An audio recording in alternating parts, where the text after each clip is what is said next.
Hi, welcome to Love Saranghae with Peter and Andrea. In the next 30 minutes, we'll take you on a journey into the exciting world of entrepreneurship, relationships, and the secrets behind achieving that coveted glow. Are you ready? Let's go.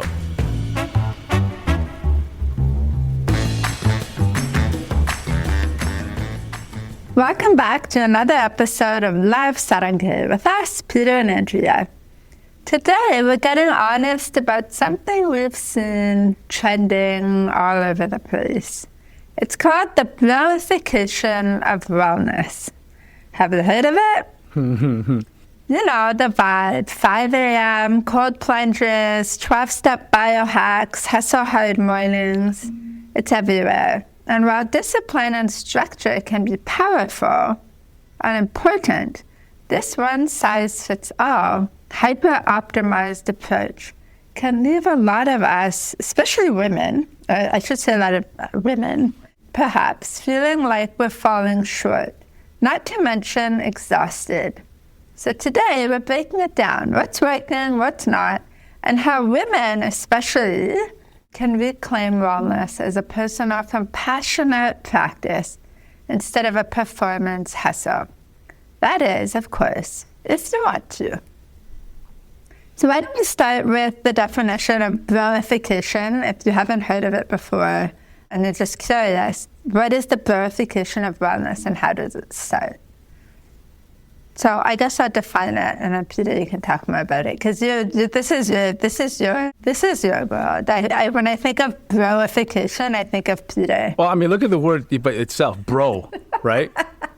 And the reason why they use the word, okay, so if anybody's wondering why it's BRO-ization, it's because Silicon Valley people, like the venture capitalists, these people that seem to hold sway over a lot of young people, they end their sentences bro. Hey, bro, how you doing, bro?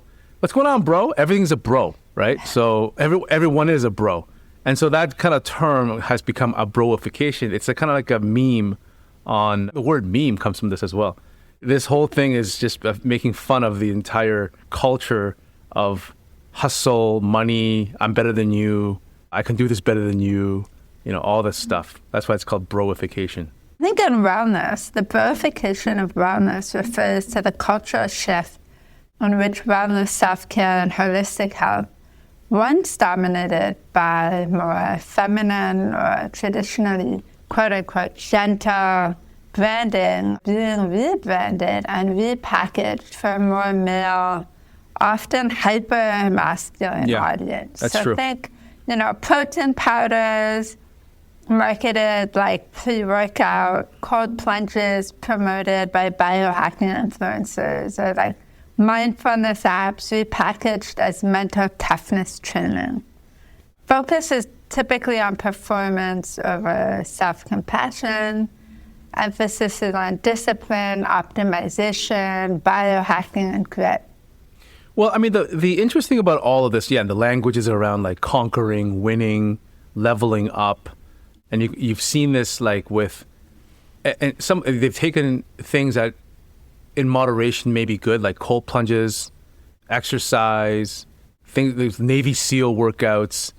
If you look at the person who, I guess, personifies the bro-ish or this type of workouts, BRO-ization of wellness is like David, what's his name? David. I keep thinking of David Hasselhoff. No.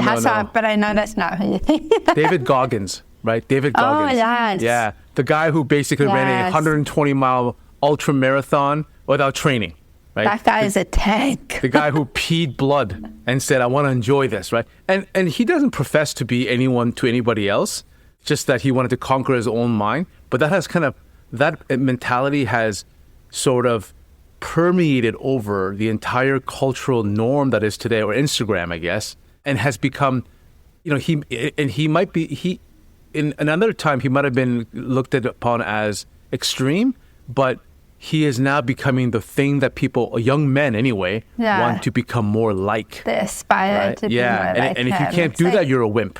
Yeah. Right? You don't measure up. Like that's the whole idea of David Goggins. I think this trend treats wellness like a competitive sport. Like it's rigid, It has, rigid schedules, aggressive routines, and it's more like optimization over intuition. Yeah. So it is very male focused. And like in the business world, women are trying to keep up with that and ignore the feminine side or the softness that is what I don't want to say typically, but what women tend to be or can be. It also excludes emotional health. Well, from our perspective, from our Saranghae perspective, it has nothing to do with balance, right? If we profess to, the end goal for us is balance, homeostasis, understanding the yin and the yang of the world, the yin and the yang in you, the feminine, the masculine, this Proliferation of Wellness completely ignores the yin and only goes after the yang, the male energy. It completely ignores the feminine side of you and of your life, right? Yeah. And that is not healthy, right? Nothing can be unbalanced for a long period of time. It will find its own balance, right? What would you say are some of the risks of this approach to self-care specifically? Well, when things go out of balance, the balance will take care of itself for you. You will get balanced in some way or another. The very first thing is it's basically burnout, right? Yeah. It's overloading the system too quickly, too soon, and too much without rest, without the other side. So rigid rules, rigid pressures, the balancing point in your body is that it just gives up. Burnout, right? And in the athletic world, we call it overtraining. You train too much without resting, you overtrain. And what's interesting is every good physical trainer or coach will tell you, when you train, you don't get stronger when you train. You get stronger when you rest. The rest is what makes you stronger. You need both. You need to train and rest, train and rest. This Proliferation of Wellness ignores the rest part. Yeah. Right? You're weak if you rest, right? It's not even that it ignores it. At least for me, I have a sense of guilt or shame. Yeah. Like I feel so guilty when I miss a workout or I sleep in. I feel like, especially if I sleep in, I feel really like almost shameful that I slept till 8 o'clock or whatever time it is. And I'm almost embarrassed when I wake up to come down, as opposed to knowing that my body really needed that rest, or I really needed to take a break from my workout that day. And that's totally okay. Exactly. The other thing that this misses on is, if you look at the posts and the people who are pushing this agenda, they ignore a lot of the things about socioeconomic realities. It's really being pushed by people who are very privileged. And they have the resources to do so, right? So if you're a single mom with 3 kids and you have 3 jobs, the last thing you want to do is spend 3 hours doing pull-ups and not getting sleep or getting up at 4 a.m. It doesn't make sense. Well, I have a good example of what happened from my own experience. When we went to Asia last November 2024, at that time, I was doing a workout. And I was working out, I think, 5 days a week. And I was committed to doing 10,000 steps every day. And I had it in my head that just because we were going to Asia, it doesn't mean anything would change. I would still do my workout, and I would still do a minimum of 10,000 steps a day. And I did achieve that when I was in Asia. But the problem is when I was coming home, I think we had 2 days of no sleep. And instead of coming home and sleeping, I stayed up late to do my steps. And I remember walking, and I remember at that point I was walking around the house because I was too tired to go out. So you had gone to bed, everyone went to bed, but I was so determined to get those steps because God forbid I missed it. I would be so ashamed that I didn't live up to my promise. I ended up getting very, very sick, probably the sickest I've been since I was pregnant with my son, where I got diagnosed with ulcerative colitis, and it changed everything for me. Yeah. So I think it's, finding, like you said, balance and really leaning into what your body needs in that moment. One day, it might be you need to run. Yeah. Another day, it might be you need to sleep in. You have to take a look at things from a holistic perspective, right? So for example, I'll give you an example. So I run a marathon. I'm actually training for Chicago Marathon coming up in October. When you run a marathon, you have to train consistently, but you also have to rest to counteract that consistently. So how do you make sure that you train enough? The first and foremost, the number one rule of marathon training and the number one rule of wellness should be to not get injured, right? So my first rule of thumb is don't train so hard and so idiotically that I'm out for half the time injured, right? So that means you start slow. You start 2 days a week, then 3 days a week, or you start with 2 hours a week of training, then 3 hours a week of training, then 4 hours, so on and so forth. So jumping straight in because somebody on Instagram said the 4 a.m. workout or whatever wake up time is the thing to do, jumping straight in without knowing your priorities, your commitments, how your life revolves around, what is important to you, that would ultimately lead to burnout for sure, because you're going in without understanding exactly how to fit that into your overall routine. I think what it ultimately does is it turns the care, what's supposed to be self-care, into a way of controlling the situation. Rather, like self-care, in my view, is a period of rest, or restoration, or rejuvenation. And instead it turns it into like a checklist or like a way of controlling it, which removes the restorative part of it. So I think this is an interesting subject, right? Because the whole idea of personalizing wellness for you, it's about balance, right? Yeah. So you can't simply, because we talk about all the time about how I go out to train. I tell my wife, we've talked about in podcasts how I don't like to get up every morning to train. Every morning I get up, I'm dragging my ass, and I don't want to get out there. But I start with a routine, which is I lay out my clothes beforehand, and et cetera, et cetera. So on one hand, I talk about being rigid and making sure I plan and making sure I schedule. And on the other hand, we're talking about how that can hurt you. And both can be true. Yes. Right? Both can be true at the same time. So the key is balance. The key is to understand where this is the word of the week. Yeah. Balance. And I can't tell anyone out here what balance is for you. You're going to have to figure it out for yourself. Yeah. Right? That's a very good point. What one person thrives in, another person may be hindered. So what works for Peter and his, schedule doesn't work for me. Well, and there's a second part to that. Not only is each individual unique, no one should feel guilty about not living up to somebody else's standards. Yeah. That's the key. I think that is the key. Yeah. Actually.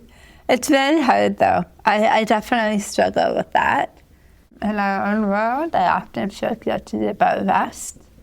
In general, like I feel guilty about, it's dinner time, and instead of making dinner, I'm sitting on the couch. Like I feel guilty about those things, too. So I think it's something internally that we need to be more aware of, and then slowly start changing the habits and behaviors until we actually change our minds. Yeah. How do we define wellness? We're talking about balance. We're talking about not feeling guilty about doing what we need or what's best for us. How can we define wellness in a more personalized, compassionate way? What would be your process to do that, or your suggestion? I think we just talked about today. It's finding a way to. So I always think that my motto is don't let anything be a surprise. So I don't like to get up in the morning trying to figure out what to do at the time. It's stressful for me. I don't like stress. I'm trying to avoid stress, right? So what I do is I plan out my week, right? And so you should have a semblance of knowing what's upcoming. So you plan out and schedule things so that you know what to do, and yet understanding your body every single day to know that if it's good or bad. So my objective is not to adhere to those things exactly, but to use it as a guideline, right? And then look back and evaluate. So there's a three component to anything I do that I have priority on. One is to look ahead and plan. How will I approach this week, this month, this quarter, this year? And during it, how do I adjust so that I can live through this being healthy, but also improving, right? And then step 3 is, when I look back, what worked for me and what didn't? What happened 2 weeks after I pushed through a 100-kilometer journey in those 3 days? Did I hurt myself? Was I a grouch at home? Did I miss 3 hours of sleep? Yeah, sleep. Probably. So then I have to adjust. So maybe I don't do those type of workouts quickly. Maybe I build over time. So, and one thing I want to say to people is that, look, I train right now, and I'm using running as an example because it's just easy to talk about as an example. I run about 80 kilometers a week to 100 kilometers a week, which seems a lot to some people. But I started out with 20. I feel better now. Like, I hurt less and my body reacts less than when I did when I first trained. So it built over time. Yeah. Right? I didn't just go in right off the bat. I would have killed myself. It builds over time. And you have to let yourself be okay with having up weeks and down weeks. Up weeks and down weeks, because you completely underestimate or you overestimate what you can do in a very short amount of time. But we always underestimate what we can do in a very long period of time. Yeah. Just build those bricks one by one by one, not the whole house at one point at the same time in one sitting. Yeah. Right?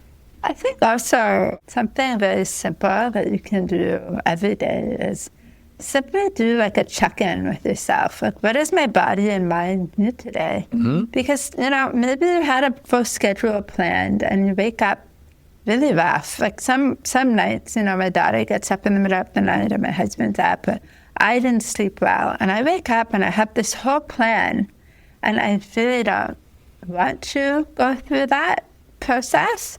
So just asking yourself, what do I need today? And what would I love? What would make me feel joy today? Yeah. Having just that little moment of conversation with yourself and then trying to do at least 1 or 2 things that will bring you peace of mind, rest, joy, that kind of thing. Even knowing, like, for example, I know when I do my Pilates body workout, I know I'm going to feel better after that. Yeah. Even though I don't want to. I never want to. Yeah. Well, I mean, look. But knowing that I feel better after, maybe I'll do that today, even though I don't want to. And remembering also that wellness is cyclical. It's not linear. So what works for me this week, like Peter said, looking back and adjusting after you sort of review the week prior, knowing what worked, what didn't. 1 week you may do a really strong, Peter may do like 100K in a week. And then the following week, he realizes that didn't work for him. So this week I'm going to do 20K and I'm going to rest. So I'm being okay with that shift and not feeling that pressure that you constantly have to build on that and you have to do more and better and bigger and stronger. That's not necessarily the way it works, and that's not wellness in my view. I've learned over the last, 6 years of competitive running and competitive training that being okay with change from the plan is part of the training process. Like, it is something that all athletes do, myself included, and you have to be okay with it. Yeah. Like, it's not negotiable that you can. So not feeling guilty about changing the plan, not feeling guilty about skipping a workout that day, that's non-negotiable. It's already built in. I know it's going to happen. I know things are going to be 75% of what I planned, and I'm completely okay with that. That's the attitude that I go forward into every training block. I think that has to be built in. It can't be so rigid, right? Yeah. It can't be so rigid. So, also, it doesn't have to be so extreme. Exactly. I think it could be, like, for example, some of my workouts are 10 minutes. Yeah. And that's enough from that day. And then some of my workouts are 35 minutes to an hour. Yeah. And that was great for me in that day. So sometimes you're just going to stop and deep breathe for 5 minutes or meditate for 5 minutes or stick your face in the sun for 5 minutes. All of those things count. And they do. I don't think we should feel guilty about not doing the full hour run, if you will, on the days that you just can't. So I think the natural question now is a question that I asked myself when I went on this journey is, well, am I just giving myself an excuse? Am I just giving myself the ability to make excuses for myself? How do you know the difference? How do you know the difference? Yeah. So that's a very tough question to answer. It's a delicate balance that everyone should find out for themselves. Like, you kind of know, you need to figure out a way. You get to a point where you've done this enough where you know when it's an excuse and when it's an actual something that'll actually help change your plan. So for me, it's this. In the mornings, no matter how my legs feel, no matter how tired I feel, I will get up and I will go downstairs. If after 15 minutes I'm still tired and I'm still hurting, then even if I don't go back to bed, the run's off. I will do a weight workout that day, or I will stretch that day. Runs off. And it happens quite a bit. It happens at least once every couple of weeks, right? Because I overtrained the night before or something like that. Yeah. The second thing is if I'm sick. So if I'm coughing, even if my legs are fine, but I feel like a little tickle in my throat, I'm coughing, bets are off. I won't go. Because you don't want that to build into something else. But also, you've learned from experience that when you push through those days or those moments, you end up getting sicker for longer. So your body will take the rest it needs somehow. Exactly. So you may as well build it in. and the last thing I realize about myself is that, just like Andrea was saying, it doesn't have to be full out all the time. Like, it took me a while to be okay with a 5K run. That is right. So the day called for a 20K workout, and I hated myself if I couldn't hit that. And every competitive guy I've ever talked to has the same feeling. The workout called for 20K, go hit it, right? You're a wimp if you don't. But it took me a while, but now it's like if you go out there and just do 5, it's okay. It's okay. Yeah. Right? What matters is that you do this consistently over years, not that workout that day, right? And that was a big difference in me, is being okay with that, being okay with changing, being okay with doing a little less that day. I think for me, it's stacking habits. So things that have helped me to integrate more wellness into my life without the pressure or the harshness, it's been habit stacking. So if I know that I need to do my 10K steps, maybe I'll put in a podcast that I'm excited to listen to. So I get to do something that's joyful for me, or maybe music. Maybe I'll light a candle when I'm doing my skincare routine, or, add some nice music in the background. I'll create, habits, a staff habit, to make sure that I'm getting in the things I want to do, but I'll make it beautiful at the same time. I'll make it joyful. I'll find ways to spark joy in the day-to-day things that I have to do. I think it's giving yourself the permission to rest without owning it. Like, I worked really hard this week, I deserve a day off. Make rest part of the growth strategy. Like, one of the mantras that I'm trying to crack into my brain, or, carve into my brain, is the more I rest, the more I make. To remind myself that rest is part of the strategy of wealth and growth. And I'm trying very hard to build that into my schedule. And I haven't successfully done that yet, but I'm definitely working on it. So the more I rest, the more I make. Means that when I am resting, money is still coming in. When I am resting, my business is still working, is still thriving. So making space for joy, play, and imperfection in your wellness practice creates that non-judgmental softness that I think a lot of people are missing in this whole glorification trend that we're sort of living through right now. And even for people who are that big, tough, masculine, like Peter, I would consider someone like that. There's still that need for him to incorporate that joy and that playfulness and Absolutely. softness. And it's good for him, even though he might say otherwise in the moment. Well, I mean, no, I've definitely, that's a really good point of making space for joy, play, and imperfections. And actually, we go put that a step further and say, and create a space for yourself that give you these things, not just in your body and in your mind, but outside, like create a space. Yeah. So, like for me, the way I get through these things is, sometimes it's very simple as getting new running shoes. I get really excited about getting new running shoes, or creating a new playlist on my phone so I can listen to some new music.